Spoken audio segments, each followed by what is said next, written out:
Halo, perkenalkan nama aku Audrey Susanto. Aku adalah psikolog dan Child and Family Specialist based di Jakarta dan di Belanda.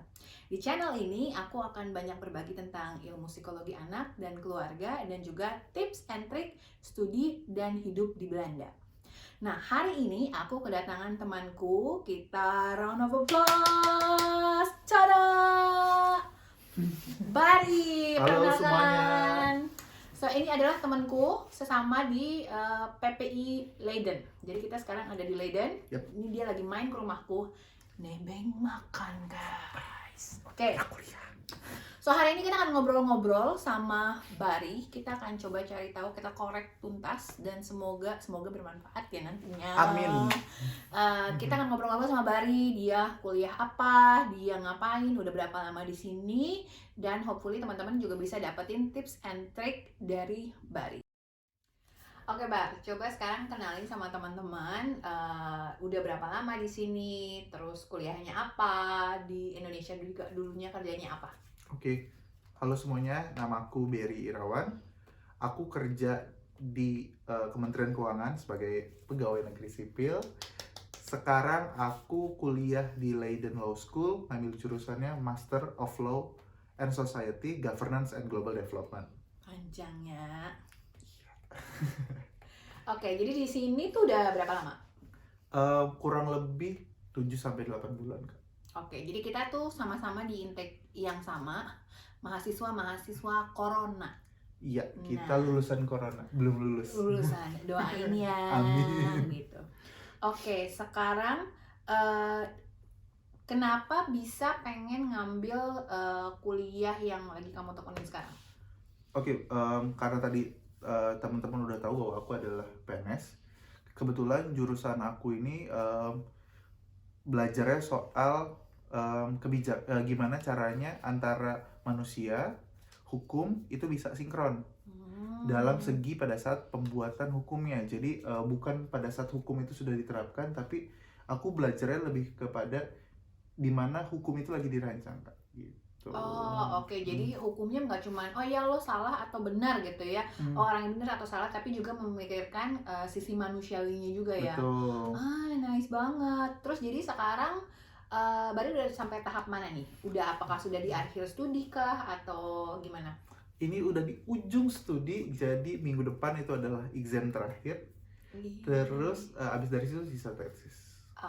Oke. Nah, kemarin tuh kan kita ada ngebahas tentang culture shock, tentang studi, tentang pertama kali aku nyampe di sini, terus gimana rasanya. Kalau Bari sendiri ada nggak sih rasanya kayak culture shock pertama kali dari di Indonesia, terus tiba-tiba nyampe ke sini? Oke, itu pasti ada dan sangat wajar sebenarnya. Yang paling kerasa itu adalah dari belajarnya ya teman-teman. Jadi pada saat dulu di Indonesia, aku belajarnya biasanya disuapin sama guru, disuapin sama dosenku, disuapin. Tapi kalau di sini totally different. Jadi kita yang harus baca dulu semuanya. Teacher itu cuma ngasih penjelasan yang lebih detail aja. Sisanya itu benar-benar kita yang harus tahu. Jadi kalau kita bawa ilmu kosongnya ke kelas, itu sama aja kayak kita ngedengerin hal-hal yang menurut kita ini apa sih? Iya, betul. Nggak masuk akal. Betul. Yang kedua itu jadi kayak bengong ya, kayak ini ngomongin apa gitu ya nggak sih? betul. Yang kayak ini kok dia tiba-tiba bahas ini ya? Iya. Jadi kayak beda banget dengan sistem pendidikan di Indonesia ya, yang Betul. bahwa oke, ini kamu mesti baca ini, kamu mesti begini, ini yang harus kamu lakukan. Kalau di sini benar-benar mengandalkan kayak kemandirian kita secara akademis ya nggak sih? Betul. Kayak gitu. Jadi masuk dalam kelas udah tahu topiknya apa, materinya apa, and then udah siap, istilahnya kayak udah siap perang nggak sih? Betul. Udah siap perang, jadi udah tahu topiknya apa dan siap berdiskusi dengan pendapat masing-masing. Ya sih, aku juga ngerasain hal yang sama. Itu yang paling buat aku, wah gila. Awalnya stres, tapi lama-lama kita beradaptasi. Akhirnya pasti lambat laun kalau kita tetap tekun belajar semuanya, itu pasti kita bisa kok. Tekun adalah kunci. Betul. Ya, jadi harus tetap ya udah dijalanin aja dan jangan betul. menyerah ya gitu ya. Oke. Yang kedua itu karena aku datangnya pada saat masa pandemi, jadi biasanya ekspektasinya sudah tinggi nih untuk sampai ke Belanda. Kita akan bersosialisasi, ketemu sama banyak orang, merasakan bagaimana sih international experience, ketemu sama teman-teman yang dari seluruh dunia, juga teman-teman dari Persatuan Pelajar Indonesia. Tapi pada saat sampai ke Belanda itu lockdown, kayak ekspektasinya itu langsung hancur semuanya, stres pasti. Tapi ya mau gimana pun ini sudah mimpi kan, ini sudah mimpi, dan kita adalah privilege, orang yang sudah diberikan kesempatan ya, punya opportunity lebih Betul. untuk bisa Iya. datang dan sekolah di sini. Betul, gitu jadi ya. kayak nggak ada alasan untuk menyerah, cuman karena kita nggak ada teman di sini, tapi ada berbagai cara untuk menghadapinya gitu. Oke, iya, itu aku juga ngerasain sih bahwa ketika tiba-tiba nyampe di sini atau even sebelum berangkat, karena waktu itu baru mulai pandemi gitu kan ya, mikir kayak berangkat nggak ya, mau nggak ya gitu. Terus gitu sampai di sini, ternyata di sini benar-benar lockdown, ada curfew aka jam malam, ya ampun, berasa kayak anak ABG lagi gitu jam malam. Tapi ya itulah. Oke, itu jadi yang pertama adalah sistem belajarnya yang Betul. beda. Yang kedua karena datangnya waktu masa corona ya. Mhm. Ada lagi nggak culture shock lainnya? Itu sih yang paling, dua hal itu yang menurut aku yang paling mengganggu. Oke, karena datangnya pada waktu masa corona ya. Iya. Nah tadi kamu bilang stres banget, nggak punya teman dan semua dan segala macam, dan kamu udah bertahan, Yep. udah di ujung akhir gini. Yep. So tell us, how did you survive and what did you do? Oke, sebenarnya yang pertama adalah kita harus ngelawan diri kita sendiri. Jadi mindset itu paling penting, teman-teman. Once kita sudah menghadapi suatu masalah, kita maunya drama atau kita mau move on. Oke. Jadi pada saat itu saya nikmatin dulu nih dramanya, tapi lama-lama ini nggak akan bisa membuat saya jadi orang yang lebih baik. Jadi aku langsung coba nih ketemu sama teman-teman PPI, kontak mereka, terus join PPI Leiden. Buat teman-teman yang nggak tahu, PPI itu adalah Persatuan Pelajar Indonesia. Dan kalau kita di sini ada PPI Leiden, dan even yang lebih besarnya ada PPI Belanda. Jadi buat ada lagi PPI Dunia. PPI Dunia ya kan. Jadi buat tips buat teman-teman yang mau belajar ke luar negeri, teman-teman bisa cari PPI di kota tersebut atau di negara tersebut apa. Boleh kontak, boleh tanya-tanya dan semua dan segala macam. Dan kayak Bari dan kayak aku juga, kita sama-sama tergabung di PPI Leiden. Kita punya aktivitas, kita bisa main game bareng. Betul. Walaupun sekarang semuanya online. Tapi paling nggak kita tetap masih bisa bersosialisasi ya, Bang. Betul, ya itu satu. Jadi kayak ketemu sama teman-teman sesama Indonesia, dan ternyata kalau sudah ketemu sama mereka, kita ngerasa nggak sendiri, teman-teman.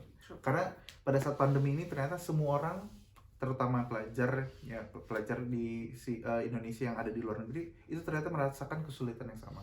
Jadi saya merasa bahwa aku ngerasa bahwa di situ nggak sendirian. Betul. Jadi ada teman. Udah itu yang kedua, aku join sama, karena tadi awal ekspektasi ada international experience, aku join sama Persatuan Pelajar, tapi untuk programku di law school. Khusus spesifik gitu ya? Khusus anak-anak yang belajar di law school. Jadi pada saat itu aku punya banyak teman, mereka membantu proses belajarku, mengerti, ngasih tahu reminder buat kita sesama pelajar di sana bahwa kita ada tugas ini, kita mau bikin event ini. Jadi lebih ekspektasi yang tadi untuk belajar dengan teman-teman di lingkungan internasional terbangun mulai. Gitu. Jadi kayak ada saling support. Betul. Gitu ya. Sama-sama dari Indonesia, mungkin kita saling support dari teman-teman PPI dan ini juga dari teman-teman yang belajar hal yang sama. Betul. Struggle hal yang sama gitu. Betul. Ya. Rasanya jadi bareng-bareng gitu ya. Oke. So itu tips kedua dari Bari adalah untuk cari teman-teman yang memang di bidang studi kalian. Untuk cari itu juga jadi belajar lebih banyak ya tentang bidang studi, karena setiap orang punya ketertarikan. Betul. Di dalam fakulti yang sama, tapi punya ketertarikannya beda-beda. Iya, aku bisa bilang hal yang sama juga adalah untuk cari sesuatu yang kalian suka and focus on that gitu. Betul. Karena kalau mau cari yang lain-lain yang susah, yang sedih, yang kita nggak bisa keluar, itu pasti akan selalu ada.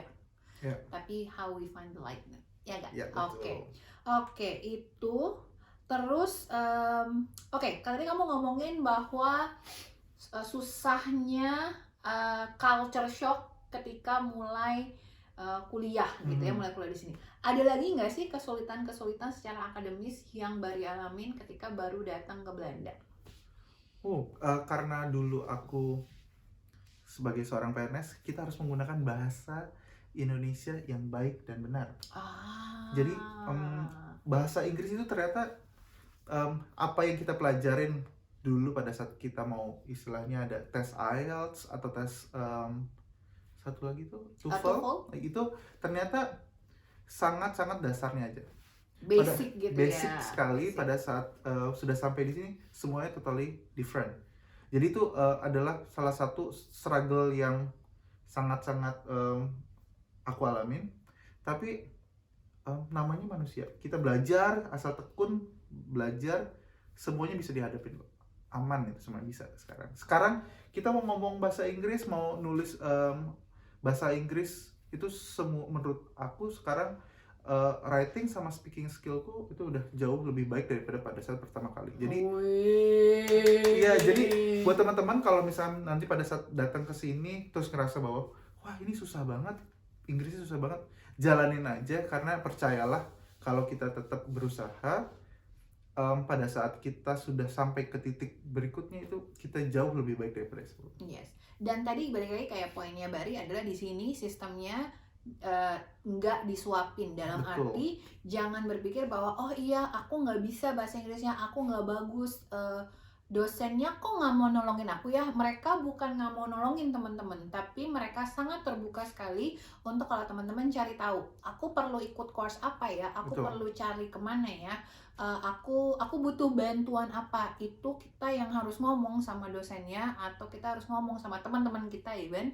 untuk cari bantuan. So mereka nggak akan, bukan berarti mereka nggak nice ya, tapi Betul. mereka nggak akan yang kayak lu butuh apa gitu, enggak. Di sini tuh sangat menghargai personal space banget. Betul. Jadi kalau lu kalau reach out for help, ya aku bantu. Betul. Tapi kalau lo nggak reach out for help, gue nggak tahu lo butuh apa, I don't even know, ya udah gitu. Jadi we feel like it sama-sama, ya udah aja gitu.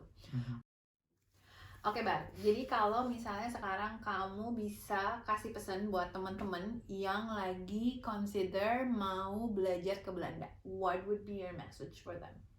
Oke, buat teman-teman yang sekarang lagi berjuang untuk studi ke Belanda, lanjutkan perjuangan teman-teman semua, jangan menyerah, karena yakin apa yang teman-teman akan dapat di Belanda itu pasti terbayarkan. Dan saya pribadi merasa bahwa kuliah di Belanda itu membuat diri saya jauh lebih baik. Pastinya.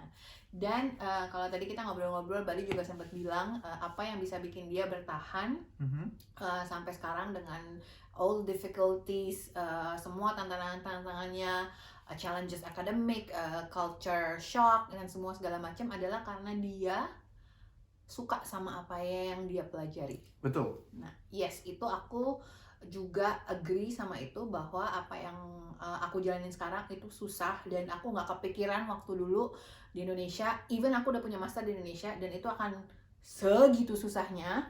Tapi karena aku benar-benar suka topik yang aku pelajarin, Bari juga suka apa yang dia pelajarin, itu yang bikin kita survive. Gitu. So gitu aja dari kita.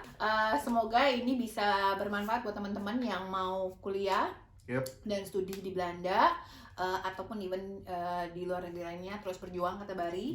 Dan thank you guys for watching Thoughtful on the video.